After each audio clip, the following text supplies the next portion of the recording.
Nang bibigyan ako ng pangalawang pagkakataon, Diego, na itama ang lahat, ganito pa rin ang pipiliin ko. Naging matatag ako. Kinaya ko ang lahat para sa pamilya natin dahil yun ay pinangako ko sa'yo. Minahal kita hanggang ngayon. Hindi ko matatanggap na ganito na uwi sa lahat ang relasyon natin. Ikaw ang pinakamagandang nangyari sa buhay ko. Nasaktan mo man ako. Naging dahilan iyon para maging malakas ako at harapin ang lahat ng pagsubok. Salamat dahil naging parte ka ng buhay ko. Niyakap ko siya ng mahigpit. Pero kaming umiiyak na. Napatingin ako sa gawin ng mga anak ko. Ngumiti ako sa kanila. Sa wakas natapos na din ang sakit na daladala ko. Hindi ko man mapatawad sa ngayon si Diego. Ang mahalaga ay nasabi na namin sa isa't isa ang totoong nararamdaman namin. Kaya ko nang ipagmalaki sa mga anak ko na kaya kong maging matatag basta kasama ko sila. Tay, tawag pansin ko sa kanya. Pagkatapos nilang magyakapan ni nanay, iniwanan niya sa hardin si nanay. Hinabol ko siya para makausap. Tay, mag-usap tayo. Humarap siya sa akin. Nagpunta kami sa front door. Hindi ko mapigilang maluha habang pinagmamasdan siya. Dapat galit ako sa iyo kasi inuwanan mo kami pero hindi ko kaya. Sa tuwing tinititigan kita, mahirap aminin. Mahirap maging matigas. Panimula ko. Mahal kita, Tay. Ikaw pa rin ang unang lalaking minahal ko. Ang unang nanakit sa akin. Niyakap ako ni Tatay. Patawarin mo ang Tatay kasi pinabayaan ko kayo. Hindi ko na maibabalik pa ang lahat, anak. Nangyari na. Anya, humiwalay ako sa kanya. Hindi ko kayo susukuan katulad ng ginawa ko noon. Babawi ako sa lahat ng pagkukulang ko bilang ama niyo. Lagi mong tatandaan na mahal ko kayo ni Karen. Kapag kailangan mo ako, tumawag ka lang. Kahit busy ako, paglalaanan ko kayo ng oras ni Karen. Muli akong niyakap ni Tatay. Masaganang bumuhos ang luha sa mga mata ko. Tatay ko. Aalis na ako, anak. Paalam niya sa akin. Pinagmasdan ko ang papalayong bulto ng lalaking una kong minahal. Hindi pa din matigil sa pagluha ang mata ko. At yung nararamdaman ko ngayon, hindi ko alam kung dapat ba ako magsaya o maging malungkot. Parang bumalik sa alaala ko yung oras na nagpaalam sa akin sa Tatay at lalayo sa amin. Chloe, napalingon ako kay Anthony. Lumapit siya sa akin at niyakap ako. Hindi ko na napigilan pa ang sariling muling mapaiyak. Shhh, magiging maayos din ang lahat. Sana nga, Anthony. Gusto ko nang kumawala sa nakaraan. Gusto ko nang maging masaya ulit at mabuong pamilya ko. Iniharap ako ni Anthony sa kanya. Nandito lang ako para sa'yo. Hindi kita pababayaan. Umalik siya sa noo ko. Mahal na mahal kita, Chloe. Naging maayos ang pagsasama namin ni Anthony. Naging busy naman si nanay sa company niya. Katulad ng sabi ni Tatay, bumabawi siya sa amin ni Karen. Habang nakakasama ko siya, unti-unti ko na rin napapatawad si Tatay. Nakahiga kami ngayon ni Anthony sa kama habang hinihimas niya ang bilugan kong tiyan. Malapit na lumabas si baby. Umiti ako. Excited na ako makita siya at maalagaan. Excited kong sabi. Ako din, Chloe. Umangon sa Anthony tumalik sa labi ko. Hindi na ako makapaghintay na maging ama sa anak natin. Sisiguraduhin ko na nasa maayos kayong lagay. Lahat ng kailangan niyo ibibigay ko. Sumandal ako sa balikat niya. Hindi ko kailangan ng material na bagay, Anthony. Ikaw at si baby. Basta makasama ko lang kayo, masaya na ako. Matulog na tayo? Alam ko na napagod ka sa baby shower mo. Napatango ako. Naganda ng baby shower ang mga kaibigan namin sa cafe. Masaya ako dahil lahat ng taong naging saksi at nakasama ko ng mga panahong hirap ako ay nandoon para suportahan kami ng asawa ko. Buntis na din si Sam at ilang buwan na lang ay manganganak na din siya. Nalaman namin na baby boy ang panganay namin ni Anthony. Sa sobrang tuwa ng asawa ko, hindi na niya napigilan ang sariling maiyak sa tuwa. Hindi ko siya masisisi dahil matagal na naming hiniling ang magkaroon ng anak. Hindi ko ma-explain ang pakiramdam na ito. Sobrang saya ko. Sana hindi na matapos pa ang sayang nararamdaman ko. Nakatulog ako sa braso ng asawa ko. Narinig ko pang huling sinabi nito bago ako tuluyang nakatulog. Kabunganan ko na. Anumang oras ay pwede na akong manganak. Hindi ako iniwanan ni nanay. Siya ang lagi kong kasama sa tuwing may pupuntahan ako. So Anthony, naging sobrang busy sa trabaho. Bumabawi siya sa akin kapag umuwi siya galing trabaho. Naintindihan ko na busy si Anthony. Ang mahalaga, may kasama pa rin ako dito sa bahay. Anak! Napasigaw si nanay. Agad ako napatingin sa kanya. Bakit, nay? Tinuro nitong ibaba ko. Napatingin ako at nanlaki ang mata. Pumutok na pala ang panubigan ko nang hindi ko namamalayan. Nay, tawagan niyo po si Anthony. Pakiusap ko. Nagmamadaling kinuha ni nanay ang cellphone niya habang ang yaya naman ay kinuha ang bag na nakahanda in case na manganganak na ako. Tarantang-taranta ang buong tao dito sa bahay. Anak, hindi ko siya matawagan. Inalalayan ako ni nanay hanggang sa makasakay ako ng kotse. Humihilab na ang tiyan ko sa sakit. Napangawi ako. Chloe, relax ka lang anak. Pinagpapawisan ako. Tuwang-tuwang pinagmamasdan ni Anthony si baby. Pumasok si Karen kasama si nanay. Sumunod sa kanila si tatay. Binuhat nila si baby Nathan. Masaya sila dahil may bagong miyembro ang pamilya. Tumingin sa akin si Anthony at ngumiti. Sinuklian ko ang ngiti niya sa akin. Bumisita din ang pamilya ni Anthony. Pagsapit ng gabi, umuwi na rin sila sa mga bahay nila. Ang nandito na lang sa ospital ay si nanay at si Anthony. Mahimbing na natutulog sa tabi ko si baby Nate. Sobrang saya ko dahil kasama na natin siya. Tumango ako at hindi mapigilang mapangiti. Anthony, huwag mo kaming iiwan. Tumitig siya sa akin at marahang tumango. Matulog ka na. Ako na bahala kay baby. Ngumiti ako. I love you, Chloe. He whispered in my ear. I love you too, Anthony. I respond. Hindi pa tapos ang kwento ng buhay ko.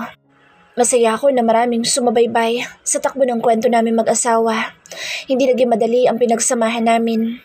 Pareho kaming nasaktan pero sa huli, ang isa't isa pa din ang tatakbuhan.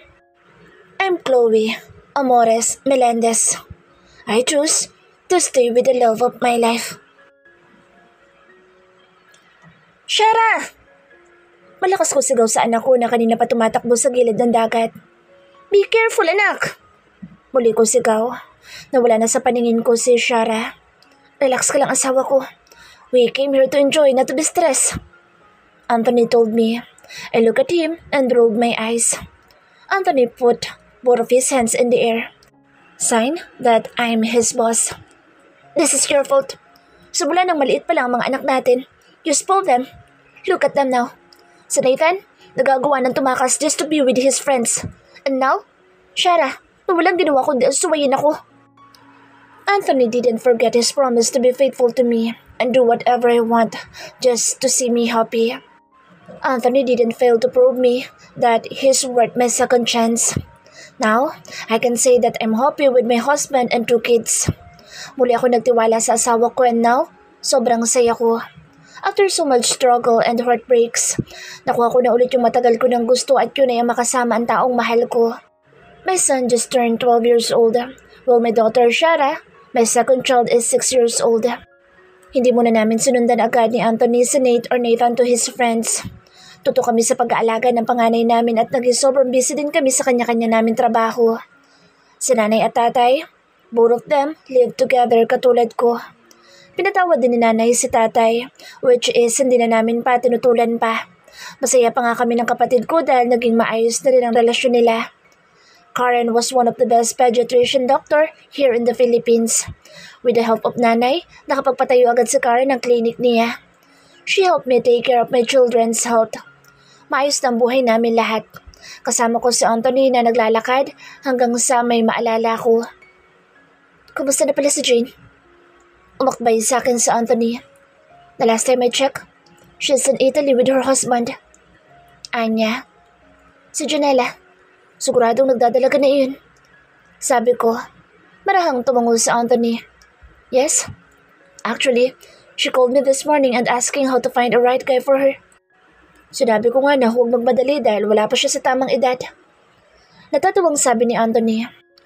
Hindi nawala ang communication ni Anthony sa bata na si Janela. Hindi ako nakakaramdam ng selos dahil alam ko na naging dahilan si Janela para mas lalo maging mabuting asawa at ama si Anthony sa pamilya namin. Tinanggap ko si Janela na parte na ng pamilya namin. Ngayon, may sarili ng pamilya si Jane.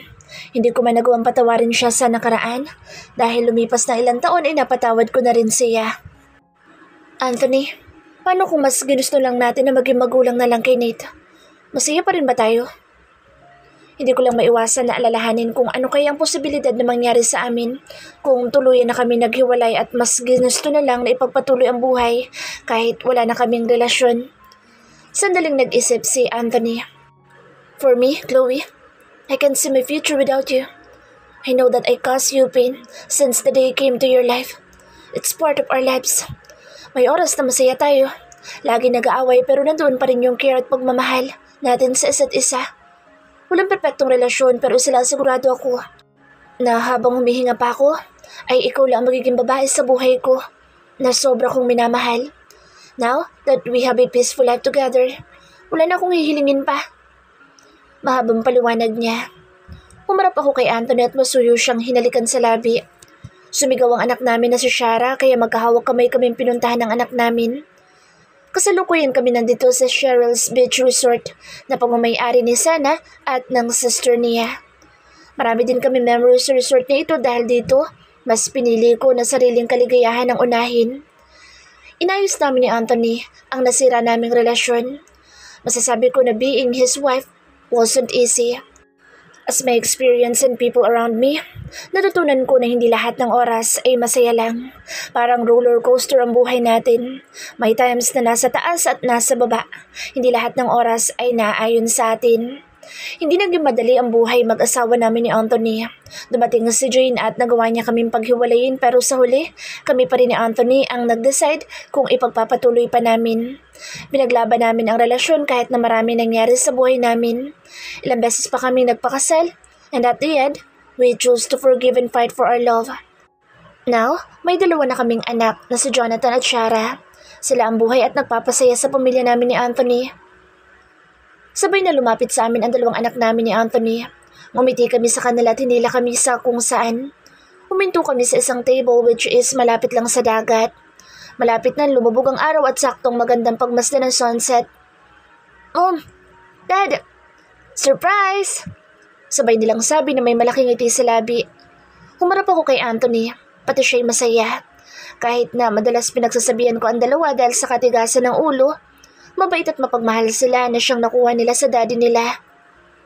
Aba, may pagganito pa kayo ah. Sabi ko, naupo na kami. Maraming foods ang nasa table. Of course, Mommy. God help us to surprise you. Napasulyap ako sa asawa ko. I mouthed I love you to him. After namin kumain bilang masayang pamilya, naglaro ang dalawang bata at kami na lang ni Anthony ang naiwan ulit. Naliligo ang dalawang bata habang kami ni Anthony naupo sa sand at malayang pinagmamasdan ang dalawang batang masayang naghahabulan.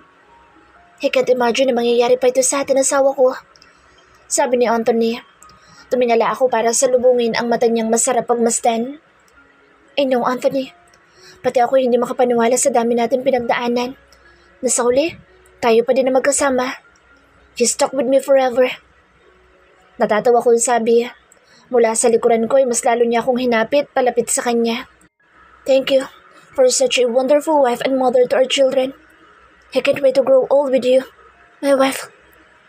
He whispered in my ear. Me too, Anthony. I choose to stay with you because I love you and your family. I respond. Umarap ako sa kanya and we share a passionate kiss. Not until putulin iyon ng dalawang anak namin. Mommy, Daddy! Enough kissing. Hindi pa ba kayo nagsasawa? Lagi na lang namin kayo nakikitang magkasama. Pareho kaming natawa ni Anthony nang sabihin iyon ni Nathan. Son, hindi mo kami mapipigilan ng mommy mo because we love each other. Dahilan ni Anthony sa anak. Lumapit sa akin si Shara at naglalambing na yumakap. Mommy, how can you love Daddy? He was so selfish and childish. Tila nadidiring sabi ng bunso namin. Sinilip ko sa Anthony at hindi siya makapaniwala sa sinabi ni Shara. Shara, paano masabi na selfish at childish ang daddy mo?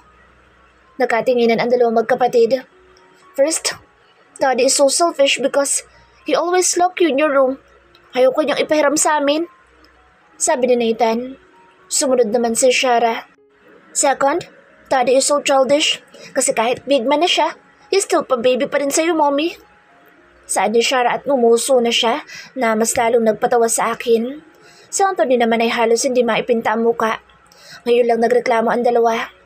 Because I'm your mom's husband, kaya I'm also her baby. Balta naman ni Anthony. But daddy, you big na kaya? Kaya dapat mommy's attention ay para lang sa amin ni Kuya Nathan. Sagot ng anak namin. Chloe oh. Sumbong ni Anthony at parang bata akong umasta. Mahina ko siyang tinapik dahilan para tumahimik siya. Mga anak, kahit na pabibi itong daddy ninyo, pare-pareho at pantay-pantay ang pagmamahal ko para sa inyo. Sabi ko, pinalapit ko si Nathan para makayakap din siya sa amin. Ito ang tandaan niyo mga anak. Kapag lumaki na kayo, choose whatever your heart wants. Just like me and your daddy. We both love each other. At kahit na lagi kami magkasama, we still feel longing for each other. Kaya if you love someone, just choose one thing. And that is to stay to someone you love. Ngumiti ako kay Anthony. No, our love story will be remarkable because after so much pain and tears, I choose to stay.